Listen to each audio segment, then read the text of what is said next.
to Gab Jam, episode 184. That's a little shout out to Marcus Miller. So I don't know if I did that song justice, but just a little bit of power. Oh yeah, we like that. All right, so this episode is about the charm of old tech. Yes. By DIY rock stars. Mm-hmm. So when I talk about old tech, I know we've kind of touched on this before, but I'm talking about vinyl, CDs, cassettes, they're back, and then also equipment. Yes. So like the 808s, the SB1200, tape-based recording. People are you'll see videos now about, oh, I got this great 4-track and listen to this, what I created. And so we want to talk a little bit about the pros and the cons. So we're going to start with 4 pros. Right. We'll start with the pros. Okay, I'll be honest with you guys. I really don't have a lot of pros for vintage equipment. I have some pros. I just don't. Well, how about this? I talk about the pros, you're going to talk about the cons. How about that? Go ahead. Then maybe that'll balance it out. I'm sure that will help. Okay. Okay, so one pro is that because we're so used to the technological things like our phones and pushing a button and all that kind of stuff, being able to use the old tech, and because it is limited, it allows you to channel yourself differently. You have to, because you are limited. Yeah. So the way I always look at it is that with new tech, you can always scale back. You never have to just use every single thing it does. Yeah, that's true. So for instance, on our phones, all our phones, we have something called voice notes. Right? I think that, what's his name? Charlie Puth. Yes. Did an album called Voice Notes, right? Mm-hmm. If you want to just use that as a tape recorder and just record yourself doing songs, you singing a song and all the rest of the kind of thing, same way you would have done with a ghetto box, 900 years ago. Yeah. Have at it. You know what I mean? You can do that. Yeah. That's all you don't have to go out and get a ghetto box in order to say, oh, now I had this cassette. Oh boy, I was able to do it's so different and warm now. Come on. It's so charming. I mean, again, if you want to limit yourself to that, it's the same thing with a word processor. If you just want it to look like a typewriter, just have it set to that one font. Don't use any others. True. And then, print it out. Yeah. And then if there's typos on it, use whiteout. Yeah.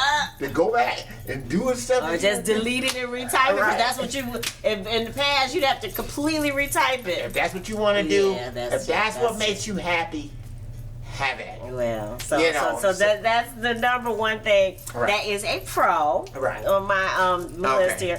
All right, so the second pro of old tech is that for the people who are budget conscious, it keeps you from chasing every new piece of gear and maybe allows you to use what someone else has handed you down. Yeah, right. So I was thinking about that with our cameras, because we're going to be handing down our camera, the Canon, to our daughter, so that she can do her YouTube video. So that way, if she's going to embrace that older tech instead of running out buying something new, then she's saved $500. Yeah. Well, more than that, and the peripheries. So I get it. Yeah, that makes all the sense in the world, but this is my problem with tape. So let's just say if we went back to our old 8-track tape, right? So now all of a sudden, the heads are going bad. Who is going to repair that nowadays? Yeah. Where the heck are you going to get those Ampex tech tapes from? Oh my God! I used to go down the street. I should have brought one for the video so I can show you how big. Where are you going to get like a 1-inch or a 2-inch? Yeah. Where are you going to get this from? Now I know that these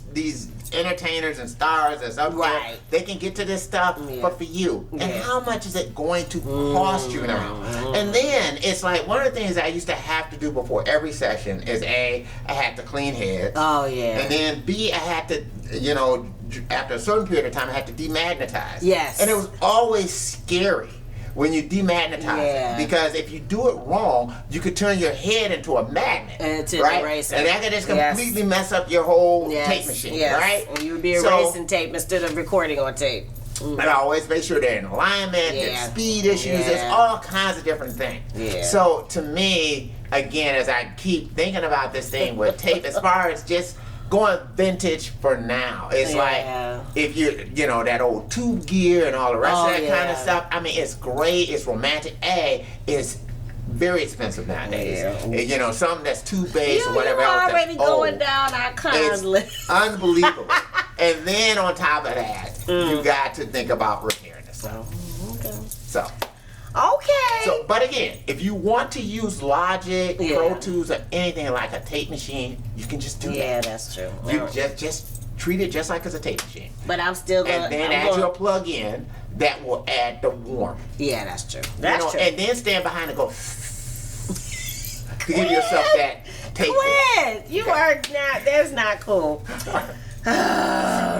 All right, so I was gonna say a third pro, which kind of piggybacks on the number one, is that it allows you to explore your craft, because you're gonna have to again employ some new ways of doing things. So I guess it kind of piggybacks on number one, because you cannot do things the way that that you're used to. And again, I always say it with new technology, it's up to you. If you don't want to do multiple takes because you want to act like you have an 8-track recording machine, where you want to record the song all the way through, you want to do it all the way through, pass all the way through. You can do a pass all the way through. So you don't have to do that. You don't have to use any type of correction. You don't have to do any of that kind of stuff. You don't have to edit a thing. No looping. Just do it as it is, right? And then if you want to bounce all of those tracks together, right, and put them on one track, and then after that say, okay, now I'm pretending that I only got 7 tracks to work with.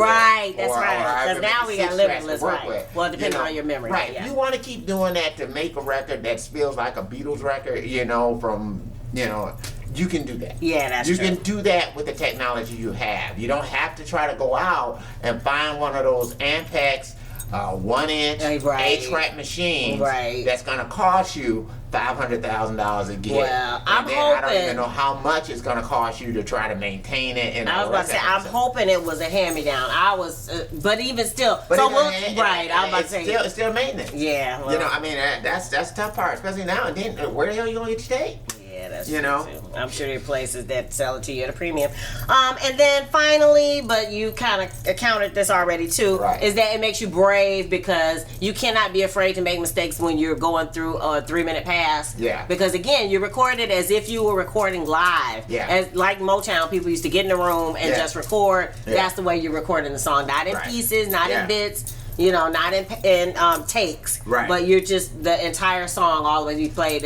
You may play all the way as a band, or you may play each track all the way through. But I was saying it makes you brave, because if you flub, either you're gonna keep it or you're gonna redo the entire track. And especially if you think about bands, especially nowadays with, I think even like with the Behringers, X32s, and any of those series boards, the PreSonus boards, they all come with a built-in 2-track recorder on them. They do. So, so for your live thing, if you just want to say, hey, I got my band in the studio, and you want to just play this live and just go through it, have at it. You have that. True. Now you can say, well, I just don't have the same warmth. And what a lot of people have been doing is they'll bounce whatever it is that they record to like a 2-track machine, and then use that 2-track to master from, so that they can capture the warmth of analog, and then they don't have the brittleness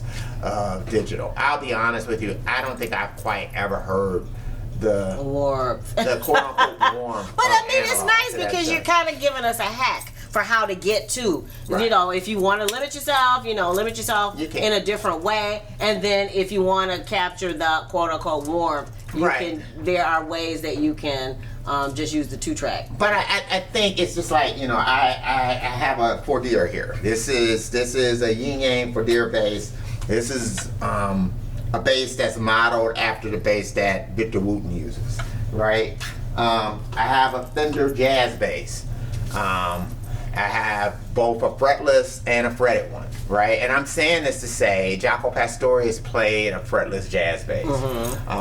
Marcus Miller plays a fretted jazz bass. Victor Wooten plays this Fodera. When I pick up those basses, I don't sound like neither one of them. Yeah, that's true. You know what I mean? I still sound like me. And so I think that a lot of times when it comes to this infatuation with vintage gear, is this thought that, oh wow, that the magic is in the gear. Oh, that's right. I meant to mention that. Right. We just looked at all of those $9,000, $6,000 vintage basses, guitars and all the rest of this kind of stuff, and it's making this stuff get so overpriced. It's like my old SP 1200. You know, I mean, you know, these things you're buying as a premium because people feel like, okay, the magic is that happened is in the gear. It's not. It is truly not in the gear.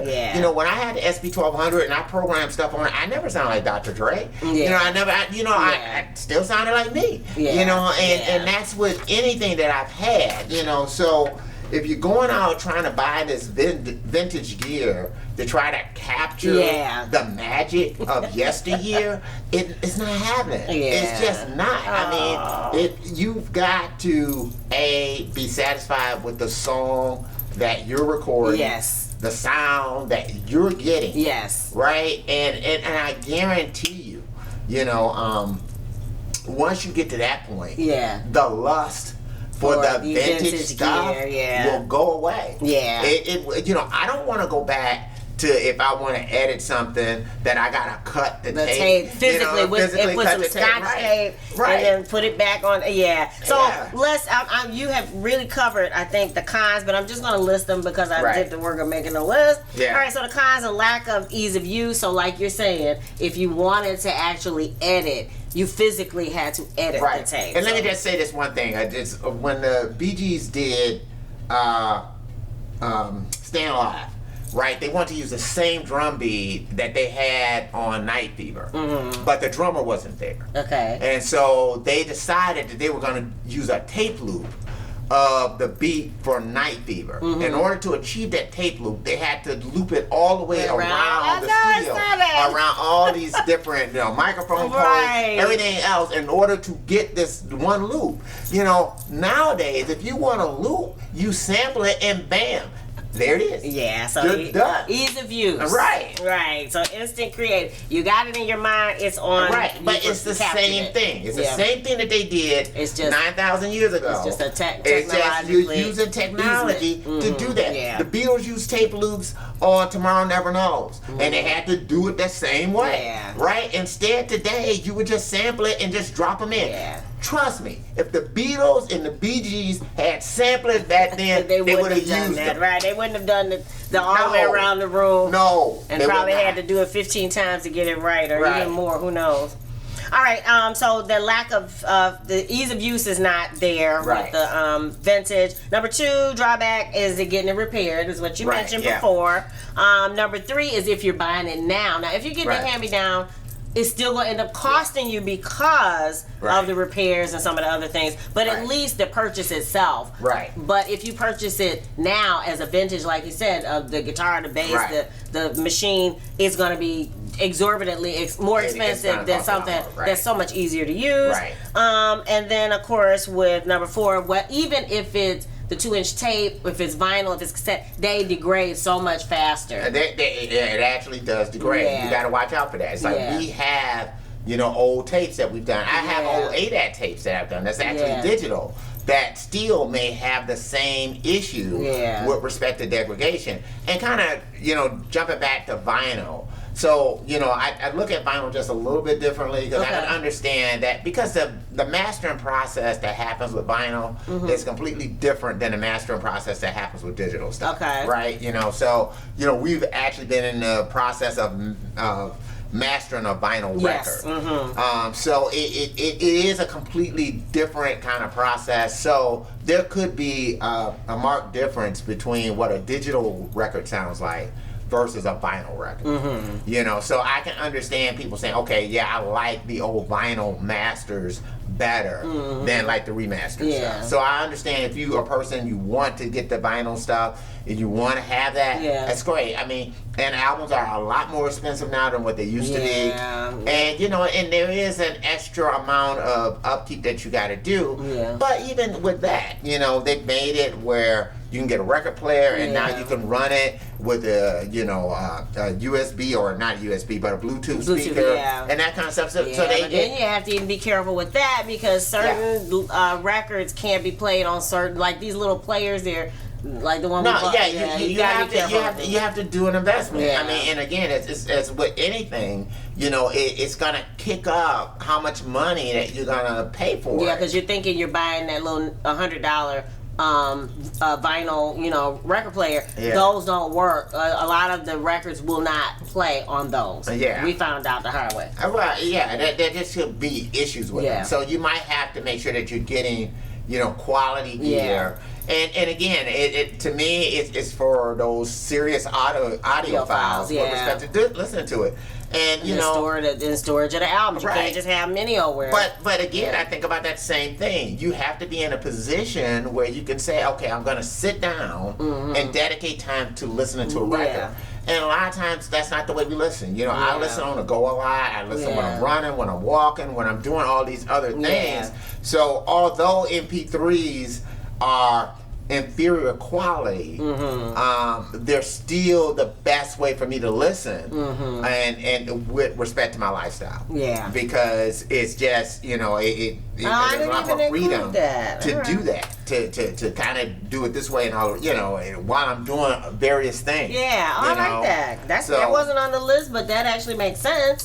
Because vinyl, it's more of a it's almost like a concert. You know, when you're gonna sit down, you're gonna listen to vinyl. It's an activity unto itself, and I guess the pro of actually doing that is really focusing in on the music. But like you said, our lifestyles in general are such that we're managing a lot of different things, and that we listen to music usually as an accompaniment or in the cracks. Along with other things, and you know, having a playlist that consists of 20,000 songs is completely different than having a playlist that consists of a side of a record. You know, because once that record is done, you got to flip it over. You know, then if you want to hear another record, you got to go and get another record. You got to put the other one away. You know, because the way that you store your records is huge too. So you have to make sure that you're storing them correctly. They can't get too much. They can't get away. Don't let them get scratched, because then you'll be skipping. That too. And then they degrade. The more you listen to them, you know. So a lot of people would do this back in the day. They would get the record, put the record on, make a cassette or an 8-track of the record, right? Then use the cassette or the 8-track as the way that they normally listen to the record. So that they put the record away to preserve the record. Oh, I didn't know that. So a lot of times people would get them and still wouldn't listen to them. Oh, you know what I mean? Because you wanted to preserve it. It's almost like having one of those action figures in the bubble wrap. Like, so you really don't play with it. Yeah, because it's like records were more like, or albums were more like magazines. You know, I think that's more the thing. You know, and I'll admit to that. Artwork looks so much better on an LP. You know, especially when you can open it up and all the rest of that kind of stuff. The sleeve would have a picture on it, or it would have lyrics. It was much more of a listener experience than what it is today. You know, it's hard to form, I think, the same connection with an album than what you would do back in the day based on that. Just like it's hard for me to, as much as and you guys know I love technology, it's hard for me to take a magazine and look at it on my iPad. Even the big one. You know, it's like it's difficult. Even on my iMac, you know, that's on 27-inch screen. It's just not the same. It's not. You know, I still like certain books. It's the same way. You know, I have to open them up, look at them that way. So, you know, so I agree in that sense. You know, and maybe for certain people, as far as certain vintage gear, if it's something that you've used, that you've loved all the time, then that's a whole different thing. But, you know, for some of these young people, and you ain't never... They're romanticized. Don't even do it, dog. All right, so that gets us... Get your plug-in. Use your plug-in. That gets us down to number 5, cost and availability of supplies. You've talked about that. And then, of course, it's overpriced. It makes it an expensive luxury. It really is. Because we have so many more tools that do so much more for so much cheaper. Yeah, you do. I mean, and I get it, because some people will say, like, yeah, you know, like that old Motown sound that you can only get from a nice Fender jazz bass. You know what? You can get one of those Mexican-made Fender jazz basses, or one of those Squires, which are really good, and you can throw you some flat rounds on that bad boy.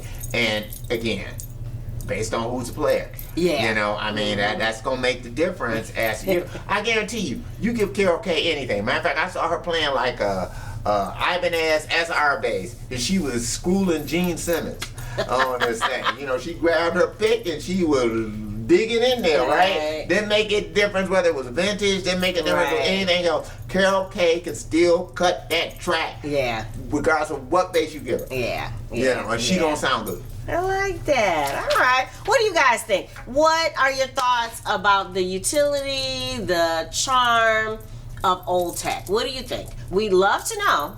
Put it in the comments below. And Sugar Fed. It's available everywhere. You couldn't have that with old tech, you guys. I couldn't tell you can just stream it anywhere. You know what I mean? I could not tell you that. Yeah. But if you do want the old tech, I was about to you say, want the vinyl. Yes. Right? That would look Speaking very good. Of artwork, it's going to have some original artwork that is not in this, that's not on the CD. Right. So if you're interested in that, make sure you click on the Patreon link below. Because as soon as we hit that mark, we are going to go ahead and get that order and get you on the list. Yeah, this is going to be the next couple of months. Are just going to be exciting times for us with respect to Sugar Fed, just some of the things that we're going to be doing.